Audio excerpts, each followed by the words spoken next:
भारतीय पहलवान विनेश फोगाट बजरंग पुनिया के कांग्रेस में शामिल होने के बाद एक बार फिर से सियासी पारा हाई हो गया है। पूर्व भारतीय कुश्ती संघ अध्यक्ष और बीजेपी नेता बृजभूषण शरण सिंह के साथ खिलाड़ियों में जुबानी जंग छिड़ गई है।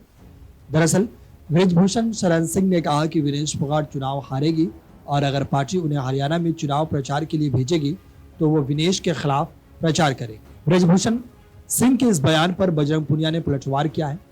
उन्होंने कहा है कि आप में हिम्मत है तो आप खूब प्रचार करो, हम कब मना कर रहे हैं, जनता कैसे आपका स्वागत करेंगे वो आप विनेश के खिलाफ चुनाव प्रचार में आकर देखो। आपको बता दें कि विनेश फोगाट और बजरंग पुनिया के कांग्रेस में शामिल होने पर बीजेपी नेता बृजभूषण शरण सिंह ने कहा कि 18 जनवरी 2023 में जब जंतर मंतर पर धरना प्रारंभ हुआ था तो मैंने पहले दिन कहा था कि ये खिलाड़ियों का आंदोलन नहीं है, इसके पीछे कांग्रेस है। विशेषकर भूपेंद्र हुड्डा, प्रियंका गांधी, राहुल गांधी आज इस बात की सच साबित हुई है कि इस पूरे आंदोलन में जो हमारे खिलाफ षड्यंत्र के तहत किया गया उसमें कांग्रेस शामिल थी और इसका नेतृत्व भूपेंद्र हुड्डा कर रहे थे। वहीं बजरंग पुनिया ने कांग्रेस में शामिल होने का कारण बताते हुए कहा कि अपने लिए न्याय मांगने वाली बेटियों को सड़क पर घसीटा गया। जब वो मेडल लेकर आई तो देश की बेटी हो गई, लेकिन जब वो बेटियां न्याय के लिए लड़ रही थी तो बीजेपी की तरफ से एक शब्द नहीं बोला गया। वहीं दूसरी तरफ राहुल गांधी किसान, मजदूर, खिलाड़ी हर किसी की आवाज उठा रहे हैं। जब देश हर चीज के लिए जूझ रहा है तो राहुल गांधी देश के लिए लड़ाई लड़ रहे हैं।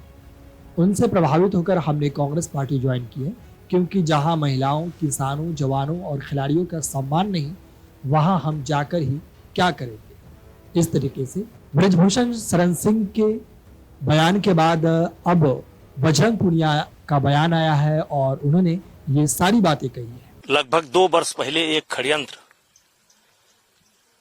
इन खिलाड़ियों ने 18 जनवरी को किया था। जनवरी आने पर 2 वर्ष पूरा हो जाएगा। और उस समय जिस दिन ये षड्यंत्र हुआ था उसी दिन मैंने कहा था ये पॉलिटिकल षड्यंत्र है, इसमें कांग्रेस शामिल है, दीपेंद्र हुड्डा शामिल है, भूपेंद्र हुड्डा शामिल है। ये पूरी स्क्रिप्ट लिखी गई है, ये खिलाड़ियों का आंदोलन नहीं है। और आज लगभग 1.25 साल के ड्रामे के बाद कल ये स्थिति स्पष्ट हो गई कि इस पूरे आंदोलन के पीछे कांग्रेस का हाथ था। देखिए वो झूठ बोल रही है। जिस समय वो धरने पर बैठी थी देश को लगा था कि इसमें कुछ सच्चाई हो सकती है, इसलिए देश के काफी लोग उनके साथ आ गए थे और विपक्षी पार्टियां खुल करके उनके साथ आ गई थी।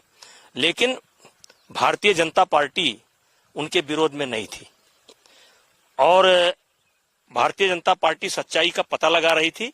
अगर भारतीय जनता पार्टी उनके विरोध में होती तो मेरे ऊपर एफआईआर नहीं लिखा जाता, और एफआईआर लिखा भी जाता तो चार्जशीट न लगती, क्योंकि जिस केस की वो बात कर रही है, जिस दिन की बात कर रही है, जिस घटना की बात कर रही है, वह वहां पर हूं ही नहीं और मेरे खिलाफ चार्जशीट लगी है। वीडियो डेस्क अमरउजाला.com। अगर आप ये वीडियो YouTube पर देख रहे हैं तो हमारे चैनल को सब्सक्राइब करें और बेल आइकन को दबाना ना भूलें। अगर आप Facebook पर ये वीडियो देख रहे हैं तो हमारे पेज को लाइक करें।